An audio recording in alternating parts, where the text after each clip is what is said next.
Hey, everyone. Welcome to ENN. On TV. Ray Rowe.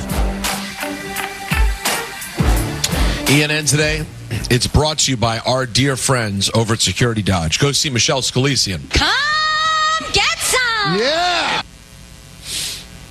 I'd like to start tonight's big ENN by, if I can, saying good evening to my friend Michael. Rick took his shirt off. He ripped his shirt off when they won. Oh, I saw it. Sure I did. Yummy. Good evening to Don. Scratch till it bleeds. Good evening to Don. If a Met fan has a problem with it, stick your head in the fire. And to Don. I'm physically attracted to you, Peter, and I love you. And to Don. I'm ready to leave my wife and my family for you, Peter. And to Don. I want your butt.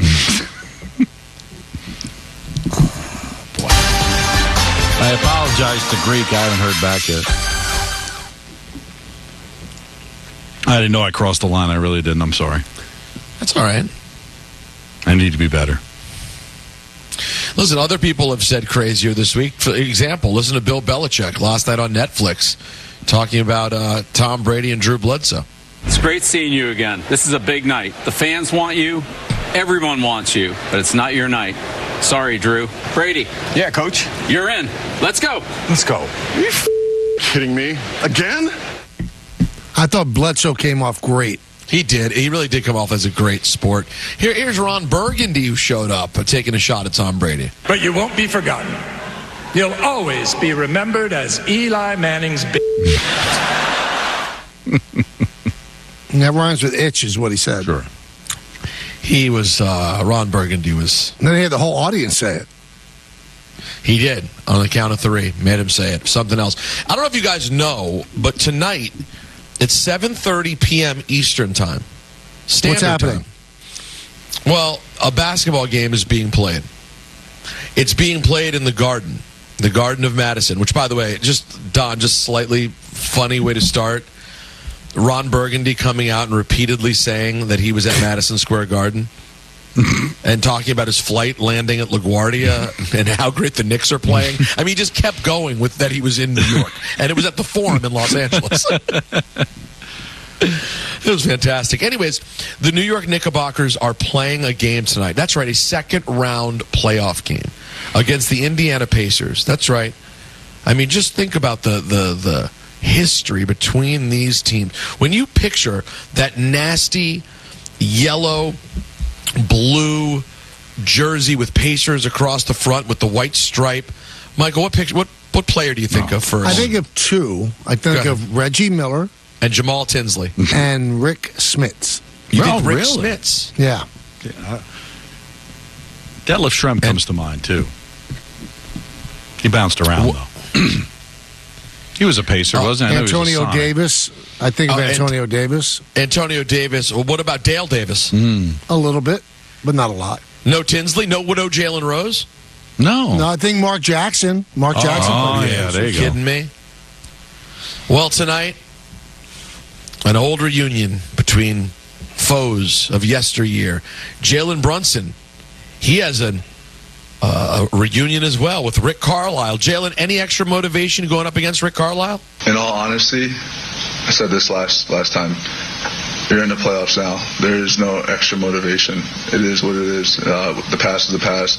Rick he welcomed me into this league and helped me become the player and helped me grow from day one. So coaches got to make decisions that better suit their team. So whatever happened, and we're moving forward from there. I actually believe Jalen Brunson. I got to tell you guys, I love every word that comes out of that man's mouth. Really? I do. I think Jalen Brunson, in addition to maybe being at this moment in time the number one, guys, if you did a power ranking based day to day, right, and every day you updated the power ranking, he is the number one athlete in New York at this moment. Number one. Yeah, I guess. Yeah, day to day, how could he not be? Unless he comes out, we'll see what he does tonight. But, Don, you agree, right? If you're rating it as of right this second. Well, where's Soto fall for you? It's just not a thing yet, Michael. He's the playoffs. Yeah, that's the thing. unless he's going 4 for 4 every day with 2 doubles and 2 home runs, it's not going to beat 40 points a night in the playoffs. Now, listen, we're on the Yes Network. I'm sure there's diehard Yankee fans that don't care about basketball that are listening going, oh my God, what are you talking about? Since 1938. But to be fair, it's May. It's first week of May. And we're talking about the second round of the playoffs and a guy that's pouring in 40 a night. I come on, it's hard. It's really hard, I think, for baseball to gain traction when in the general sports terms of things. Yeah, but he said on day-to-day, that's what is a sticking point. Because well, what did Soto do yesterday? Soto got a bases-loaded double that won the game for the Yankees. That's good. So yesterday, he's the guy because Jalen Brunson didn't play. Yeah, you're taking my but literal. Once you said day-to-day. You're taking my literal and you're going even more literal. But I hear what you're saying. So... Sorry, I was going to say. He just took the fun. Move on to something else. He's just killed it. He just killed it dead. Yeah, it's twitching now on the floor. Now, not only is Jalen Brunson, I think, the best athlete day to day in the city right now, but in terms of the way he conducts himself, I don't know if there's anyone better. I just love the way the guy carries himself. Well, how about Brett? Who? How about Zibanejad? It's just wait, Peter. I don't want to pick. I don't want to pick on, but I have to say because the audience is thinking it. Please forgive me. I still love you. What? You're like the perfect example of why Brunson might be the biggest guy in New York right now because what did Soto do yesterday? He had a monster day. And Michael goes, bread, and you go, who? I'm sorry, I thought he said bread. No. Bread. Panarin. Well, did people just, they don't even call him bread man? They take off the man and just call him bread? Yeah, they do. You know, they shorten it. They wear bread on their heads. And the Yankees. Listen, I got to say in the Yankee clubhouse, they're calling him Bready. Yeah, exactly. The whole bread thing doesn't work. It doesn't work for me. All right, so I'm just not picking it, but it was just fine. It doesn't work? It's a tremendous nickname. It is a great nickname. It's stupid. It's stupid. Oh, but most nicknames are brilliant. Right. Well, his name's not even Panera, though. His name's Panarin. I know, but it's not now stupid. Who's being Mr. Literal Man? I listen. I don't know. Listen, if he likes it, that's all that matters, right? Is he into it? As long as he's happy with it. But right now, the guy, because of Zibanejad's game, and I'm seeing footage that apparently Hartenstein came to the Garden wearing the Stadium Series Zibanejad jersey. That's right. What's wrong with that? No, I'm saying it's Zibanejad seems to be the man today. But no, I just don't mean to pick on you, but that was kind of. But it's actually cementing your point that you are the average man, and that Brunson is the guy. Well, and by the way, I watched the Rangers game yesterday. No, I didn't come away going the bread man's better than Jalen Brunson right now. First of all, who are you to say bread man? It's bread. I used to. Anthony, does anyone say bread man? They say both. Yeah. Thank you. What do they say more, Anthony? I've heard bread a lot more than bread man recently. Thank you very much. No, recently. What about overall, if you look at the whole big picture since we've been talking bread? Well, are we talking like instantaneously the day of, or are we talking over the long? Like since he became a New York Ranger, what have you heard more? Bread man? It started as bread man, it has gone to bread. He's gone to bread. And I think a lot of Ranger fans are screaming at the TV and the radio saying, get Artemi Panarin's name out of your mouth. Yeah, they're disgusting. Yeah, they want to Will Smith you. Well, you know what? If they want to show respect for Artemi Panarin, start referring to him as the best thing at Panera and start calling him broccoli and cheese soup. That's what you should call him. It's the best point I've ever made, Don. It's the best thing on the menu, and respect it, okay? Now, let's go back to Jalen Brunson for a moment.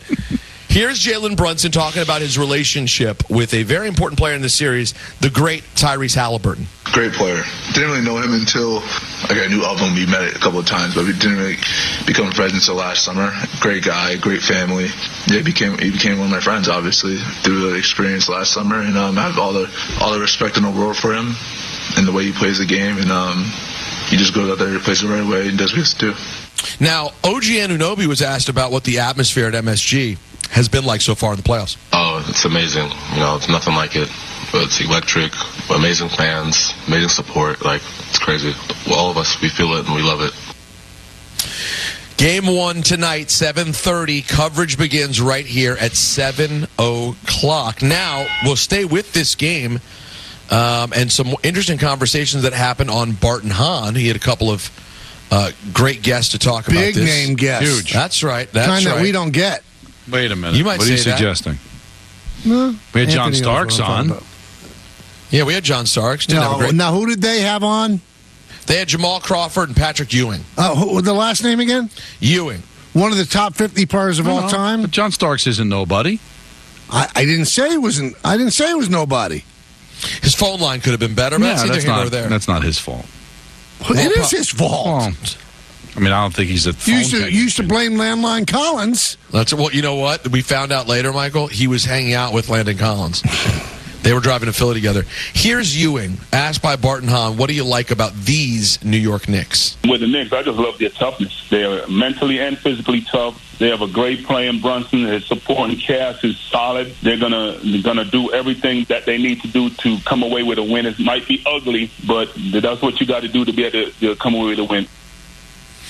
And specifically, by the way, since losing the job at Georgetown, he looks terrific. You think it was like being president? It was taking years off. I his don't know. life? He lost a lot of weight. He looked really good when he was at the last Knick game. Now, Jamal Crawford was asked if he's buying into all the Jalen Brunson hype.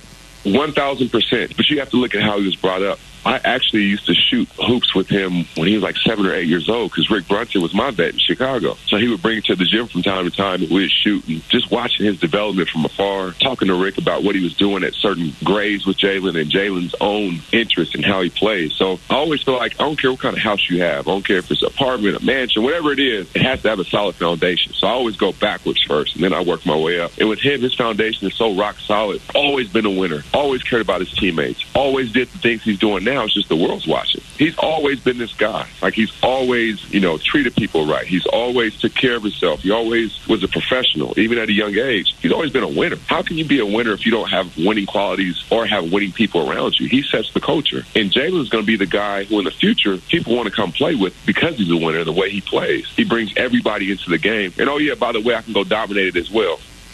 I'm going to tell you something, Peter. I don't know if you'd agree with me. All right. If Jamal Crawford was a bigger NBA star, he was a nice player, but if he was a big NBA star, he'd be the most valuable broadcaster in the game. And that's a shame, isn't it? You're saying that based on that specific clip? No, I've heard him before on the air. He's outstanding. But I think that's a shame. That because he wasn't the world famous. Is. Maybe he hasn't pursued it that hard. Well, he's on TNT.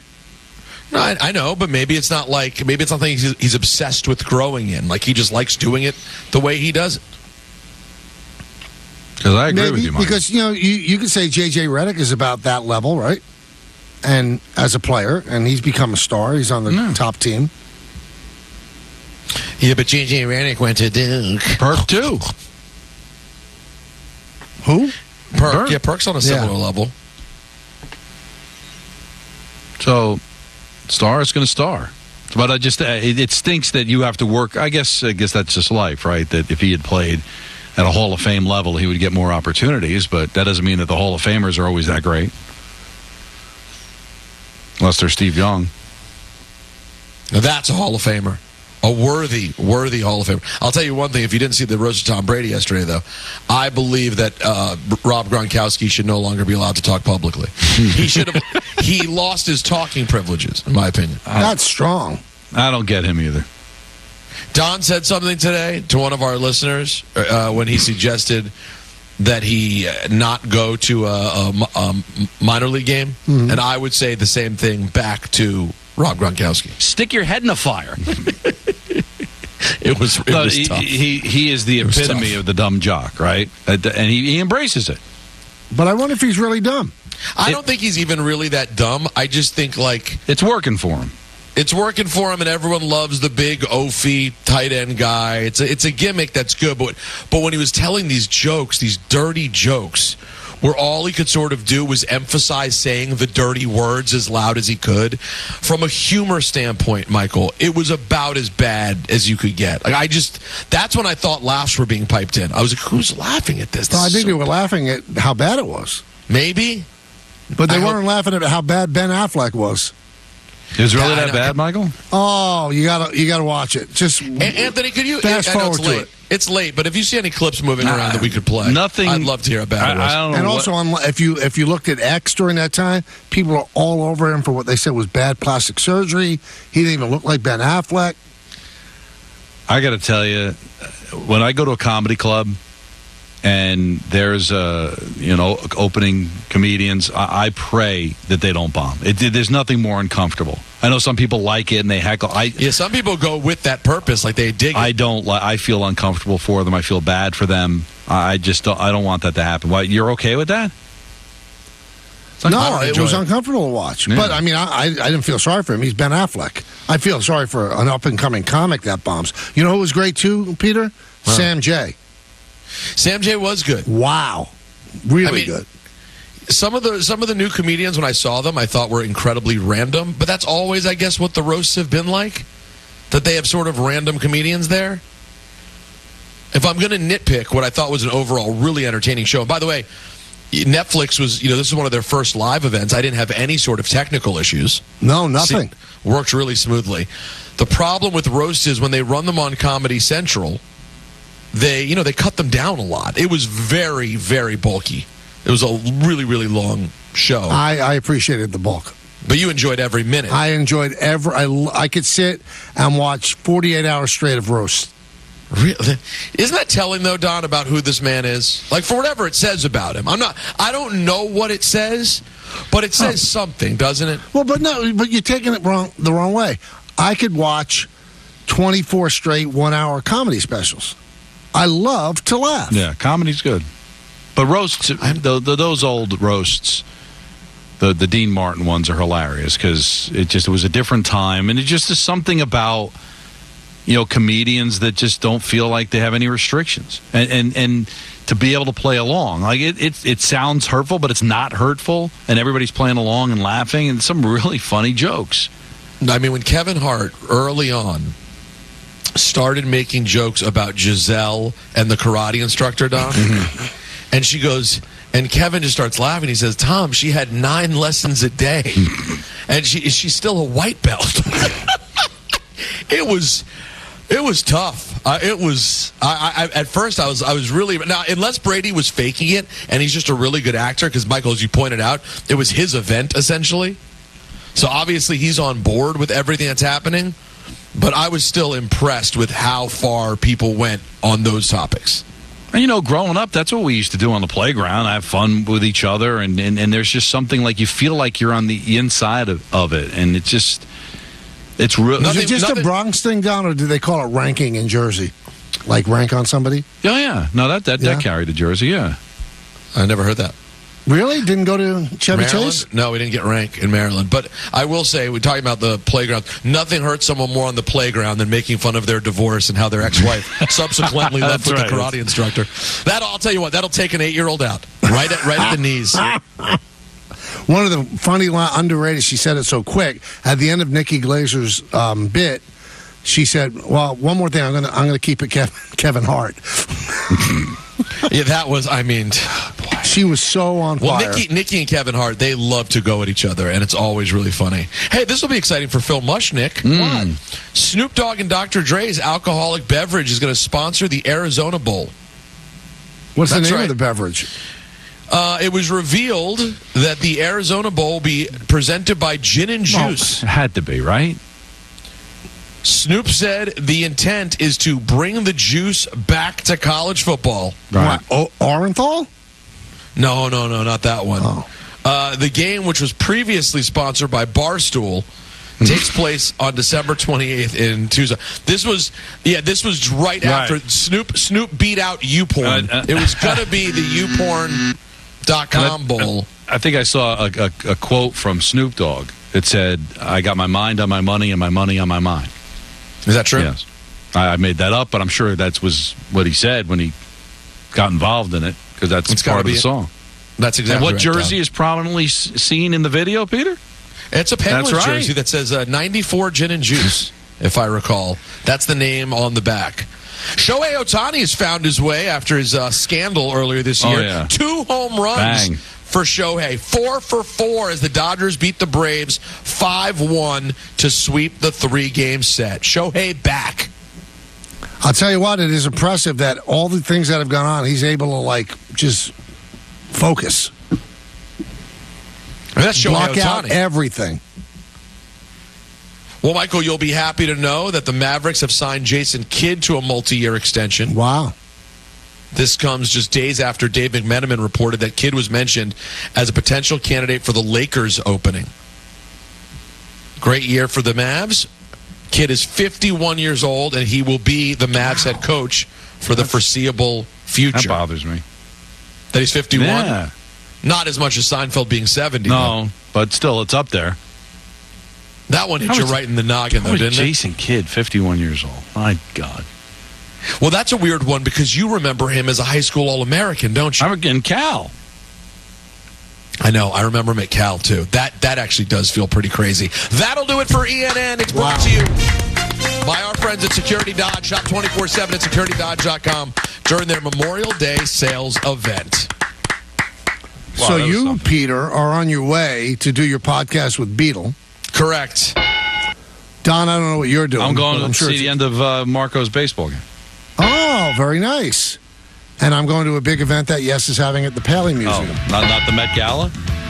I wouldn't go to the Met Gala on a bet. You're such a liar. I You'd would go in a heartbeat. I would not. You'd go in a It's heartbeat. everything I hate. You'd still go so I fast. would not go. Don, what do you think? Why so late in the show did this come up? I'm sorry. I would we'll do it never tomorrow. go. Dress like a